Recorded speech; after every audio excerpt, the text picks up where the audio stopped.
नमस्कार मेरे प्यारे प्रतिभागियों, आप लोगों के लिए खास जानकारी है जो आने वाले सीजीपीएससी, सीजी व्यापम और रेडियो के लिए बेहद ही महत्वपूर्ण है। जी हाँ साथियों, हम देखते हैं पंचायती राज व्यवस्था के अंतर्गत एक खास टॉपिक है पेशा। तो ये जो पेशा है आप देख रहे हो PESA, पेशा एक्ट 1996 में लाया गया था। इसमें कुछ नए बदलाव किए गए हैं। तो ये पेशा एक्ट तो वैसे तो पूरे भारत देश के लिए है, लेकिन यहाँ पर इस एक्ट में कुछ छत्तीसगढ़ अंचल में बदलाव हुए हैं। तो यहाँ पर देखते हैं कि राज्य सरकार ने जो पंचायती राज व्यवस्था है PRI सिस्टम के अंतर्गत, इसमें पेशा एक्ट में क्या बदलाव किया गया है। तो जो बदलाव हुए हैं उन पे मैं आप लोगों को खास फोकस कराना चाहता हूँ। ये एग्जाम के हिसाब से हॉट टॉपिक है, तो इसको पूरा देखिएगा वीडियो को। सबसे पहले बात करते हैं जो पेशा एक्ट आया गया था 1996 में, जिसको हम बोलते हैं पंचायत उपबंध अधिनियम 1996, जिसमें आप देखते हैं अनुसूचित क्षेत्रों पर विस्तार। PSA का मतलब ही होता है अनुसूचित क्षेत्रों पर विस्तार। तो इसके बारे में मुख्य संवैधानिक प्रावधान के अंतर्गत ध्यान रखिएगा।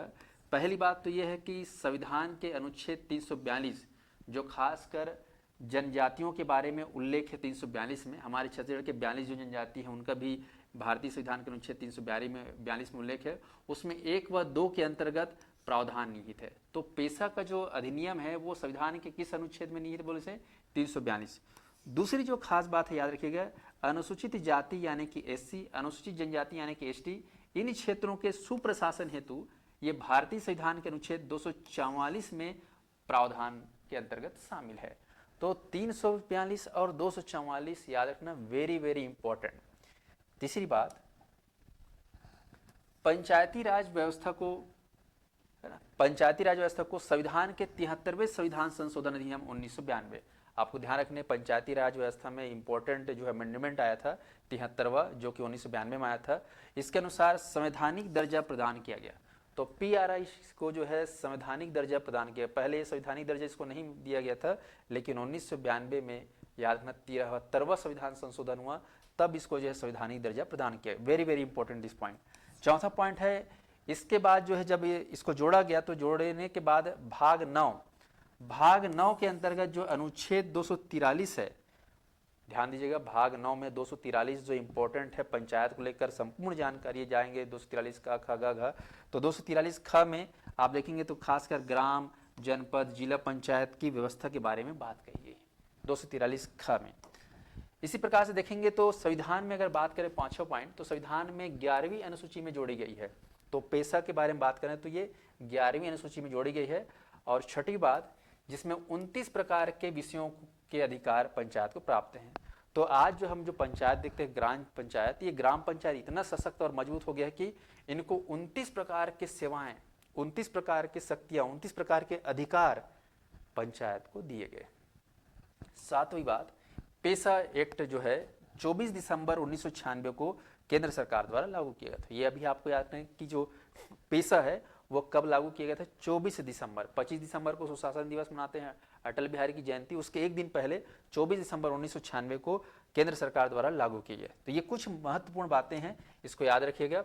और कुछ विशेषताएं हैं, जैसे कि हम बात करते हैं तो पेशा एक्ट जो है खासकर अगर देखा जाए तो जो भी गाँव होगा उस गाँव की सामाजिक, सांस्कृतिक, धार्मिक, या फिर कह सकते हो उस गांव के जल, जंगल, जमीन की जो शक्ति है वो गांव वालों के पास रहेगा। उनको कोई भी बाहरी व्यक्ति जो है उनके धार्मिक जीवन को, उनके समाजी जीवन को जो है हताहत या कोई इंटरफेयर करके उनको जो है चेंज करने का प्रयास नहीं कर सकता जब तक गांव वाले ना चाहे।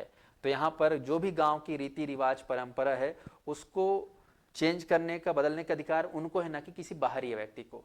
यहाँ तक कि वहाँ का जो जल, जंगल, जमीन है वहाँ पर भी अधिकार उन गांव वालों का है। बाहरी व्यक्ति या बाहरी संस्था या बाहरी कंपनी वहाँ पर इंटरफेयर कर सकती है, लेकिन किसके मर्जी के बिना नहीं कर सकती। किसके मर्जी चाहिए, उसमें गांव वालों में गांव सभा की चाहिए। तो ये इसीलिए पेशा एक्ट को लाया गया। तो इसी में देखते हैं पेशा के अंतर्गत जो प्रमुख विशेषताएं हैं, ध्यान दीजिएगा इसमें खासकर।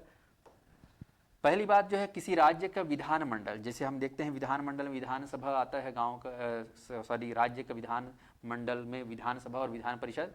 तो विधानमंडल केंद्रीय कानून पेशा की मूल संरचना से असंगत कोई भी कानून को पारित नहीं करेगा।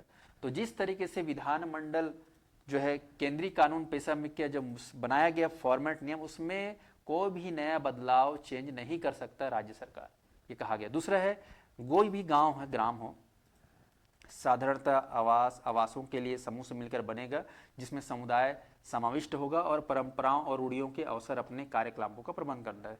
तो गांव क्या होता है, तो गांव जो है आवास परिवारों का समूह होता है, उनसे मिलकर गांव बनता है और उस गांव के अपनी कुछ नियम कायदे कानून होते हैं। उन कायदे कानून को जो है हर कोई जो है बदल नहीं सकता, उनका विशेष प्रबंधन होता है।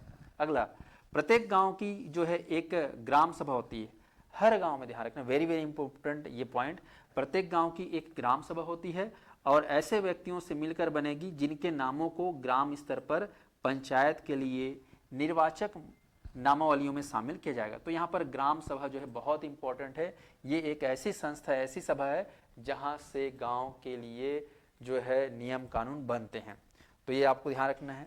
अगली बात जो खासकर जो महत्वपूर्ण बदलाव जो एग्जाम में आपका पूछा जा सकता है वो ये है, महत्वपूर्ण बदलाव। तो छत्तीसगढ़ के कानून में जो किए गए बदलाव में कौन कौन से बदलाव किए गए, इसको ध्यान से दीजिएगा। पहला है बदलाव जो हुआ है अपडेट पेशा कानून के अंतर्गत, वह छत्तीसगढ़ भू राजस्व संहिता 1959।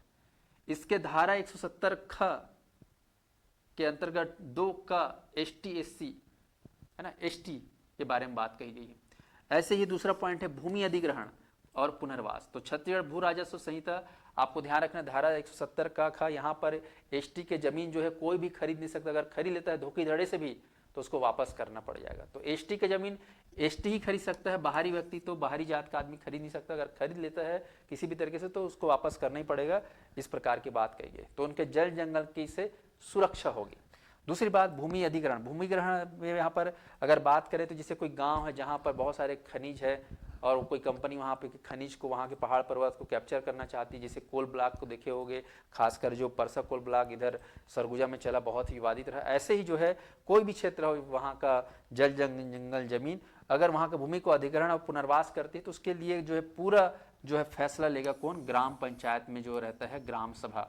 तो ग्राम फैसला का जो फैसला रहेगा वो सबसे निर्णायक रहेगा। तो ध्यान दीजिएगा, भूमि अधिग्रहण और पुनर्वास संबंधी अधिकार है, इसमें ये जोड़ा गया है। अगला है छत्तीसगढ़ गौड़ खनिज नियम 2015। तो छत्तीसगढ़ गौड़ खनिज, मुख्य खनिज में अगर बात करें तो छत्तीसगढ़ में कोयला और लोहा है, खासकर देखा जाए तो बॉक्साइड है, टीन है, लेकिन उसके अलावा जो और भी गौड़ खनिज है उसमें अगर रेती वेती मुरुम, खासकर गाँव में देखते हैं रेती मुरुम। तो छत्तीसगढ़ गौड़ खनिज नियम 215 लागू किया गया है, जिसमें ग्राम सभा से अनुमति लेना अनिवार्य है। अब पेशा एक्ट तो 1996 में आया है भाई, लेकिन 1996 में जो बना था उस समय के हिसाब से बना था। तो 2015 में हमें लगा कि कुछ नियमों में बदलाव बेहद जरूरी है ताकि गांव वालों का जो है सुरक्षा बना रहे, गांव वालों के जल जंगल की जो है अधिकार सुरक्षा बना रहे। तो उसके लिए कोई भी चीज़ अगर करना है, गौड़ खनिज को कौन लेगा, कौन कैसे करेगा, वो सारा चीज़ गाँव में स्थित ग्राम सभा की अनुमति से ही होगा। दूसरा, छत्तीसगढ़ मछुआ नीति। अब जानते हो गाँव मन में तालाब रहता है, झील रहता है, नदी रहता है, नहर रहता है, उनमें कहीं ना कहीं मछली पालन, मछली होता है। तो वहाँ पे जो भी जलाशय, बांध, झील है, मछली पालन हेतु जो है पट्टा किसको देना है, कौन सी संस्था को देना है, इसके लिए भी यहाँ पर गांव वालों से निर्णय लेना जरूरी है। ये आपको ध्यान रखना है, इसमें बदलाव हुआ है। ऐसे ही छत्तीसगढ़ गौड़ खनिज साधारण रेत उत्खनन नियम। जानते हो रेत उत्खनन, रेत माफिया सुना होगा, भयंकर चलता है यहाँ पर। तो रेत उत्खनन नियम 2019 जो है संशोधित किया गया और इसके लिए कौन से गांव में कौन कितना रेत ले जाएगी, किस रेट से ले जाएगी, क्या रॉयल्टी देना पड़ेगा, वो सारा चीज जो है ग्राम सभा की अनुमति से होगा। तो यहाँ पर जो पावर है बॉस किसके पास है ना, पावर वाली बॉस ये ग्राम सभा के पास, याद रखना। ऐसे ही छठवां नियम जो आया है वो है छत्तीसगढ़ साहूकारी अधिनियम 1934 या वन अधिनियम। अब जानते हो गांव में पहले ऐसा था कि लोगों के पास बैंक से कनेक्शन नहीं होता था, लोगों के अकाउंट नहीं होते थे, लोगों के पास पैसा भी ज़्यादा नहीं होता था, तो वो लोग लोन वोन, बैंक में अकाउंट ही नहीं, कहाँ से लोन ले पाएंगे, तो वो गांव में साहूकार सेठ लोगों से ले लेते थे बहुत ही अनसन ब्याज में, और वो बहुत पटा नहीं पाते थे तो उनका जमीन वमीन को लोग हड़प लेते थे। तो ये ऐसा आप लोग देखोगे, इसके ऊपर कई ठो पिक्चर ही बना हुआ है। तो यहाँ पर उनके अधिकारों की रक्षा के लिए जो खासकर जंगल क्षेत्र के लोग हैं, आदिवासी भाई बहन हैं, जनजाति भाई बहन हैं और ग्रामीण अंचल के जो लोग हैं, वहाँ पर छत्तीसगढ़ साहूकारी अधिनियम 1934 लाया गया। और ये ध्यान रखिएगा, ये जो अधिनियम है ये छत्तीसगढ़ अनुसूचित क्षेत्रों में लागू नहीं होता। तो वनांचल क्षेत्रों में अनुसूचित जो क्षेत्र है वहाँ पर ये अधिनियम लागू बिल्कुल भी नहीं होगा, याद रखिएगा। साहूकारी नियम बिल्कुल गाँव में, देहात में, अनुसूचित क्षेत्रों में नहीं चलने वाला। तो इस प्रकार से ये खास चीज़ आपको याद रखना है। और सातवां है आबकारी अधिनियम। आबकारी अधिनियम आप जानते हो, इसके अंतर्गत कहा जाता है कि जो वनांचल है, खासकर जो जनजातीय क्षेत्र है, यहाँ पर इनके जीवन में चाहे वो धार्मिक परंपरा हो, सांस्कृतिक परंपरा हो, वहाँ पर जो है शराब का बहुत उपयोग किया जाता है, दैनिक जीवन में भी किया जाता है। तो वहाँ के लोगों को ये अधिकार दिया गया है कि 5 लीटर तक जो है वहाँ के जितने भी परिवार है वो 5 लीटर तक जो है अपना स्वेच्छा से शराब तैयार कर सकता है, 5 लीटर तक, क्योंकि वहाँ के धर्म में, वहाँ के समाज में ये चीज़ का मान्यता है। लेकिन इससे अगर ज़्यादा कोई बनाता है तो उसके लिए ग्राम सभा से अधिकार लेना जरूरी। कई लोग जानते हो इसका व्यवसाय भी करते हैं शराब बनाकर बेचने का, तो उसके लिए ग्राम सभा से क्या होना चाहिए, स्वीकृति होनी चाहिए। तो आबकारी अधिनियम में ये खासकर इसके लिए भी खास नियम बनाया गया है। तो ये कुछ खास नियम है, जैसे कि आप देख लिए हो आबकारी अधिनियम, एक बार देख लीजिए। छत्तीसगढ़ साहू अधिकारी नियम 1934 ये लागू नहीं होगा।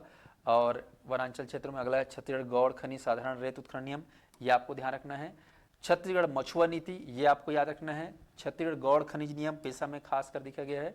भूमि अधिग्रहण पुनर्वास, छत्तीसगढ़ भू राजस्व संहिता और महत्वपूर्ण बदलाव। तो ये खास महत्वपूर्ण बदलाव पेशा के अंतर्गत आपको याद रखना है। और पेशा कब लागू हुआ था बोलने से 24 दिसंबर 1996 को। ये वेरी वेरी इंपॉर्टेंट। पंचायत को 29 प्रकार के विषय प्राप्त हैं, अधिकार प्राप्त हैं, 11वीं अनुसूची में जोड़ा गया है। ये कुछ खास पॉइंट को आपको याद रखना है। तो मुझे लगता है कि पेशा के संदर्भ में एक मोटा मोटा खास जानकारी आपको मिल गया है। इसको आप लोग अच्छे से देख लीजिएगा, ये एग्जाम में कभी भी इस पे नए सवाल बन सकते हैं। उम्मीद करता हूँ वीडियो आपको पसंद आया होगा। आप लोग को ऐसे ही हॉट टॉपिक पे खास जानकारी देते रहूँगा। इसके लिए हमारे चैनल को ज़्यादा से ज़्यादा शेयर, सब्सक्राइब कीजिएगा। धन्यवाद साथियों।